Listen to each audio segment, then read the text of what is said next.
வழிகள் மனுஷனுடையது, நாவின் பிரதியுத்தரம் கர்த்தரால் வரும். மனுஷனுடைய வழிகள் எல்லாம் அவன் பார்வைக்கு சுத்தமானவைகள், கர்த்தரோ ஆவிகளை நிறுத்து பார்க்கிறார். உன் செயல்களை கர்த்தருக்கு ஒப்புவி, அப்பொழுது உன் யோசனைகள் உறுதிப்படும். கர்த்தர் சகலத்தையும் தமக்கென்று படைத்தார், தீங்கு நாளுக்காக துன்மார்க்கனையும் உண்டாக்கினார். மனமேட்டிமை உள்ளவன் எவனும் கர்த்தருக்கு அருவருப்பானவன், கையோடு கை கோர்த்தாலும் அவன் தண்டனைக்கு தப்பான். இதே வசனம் ஆங்கிலத்தில். The plans of the Lord belong to man, but the answer of the tongue is from the Lord. All the way of a man are pure in his own eyes, but the Lord weighs the spirit.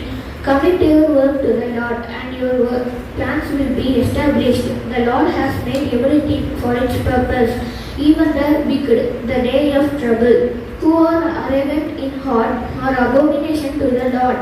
Be assured, he will not go unpunished. Amen.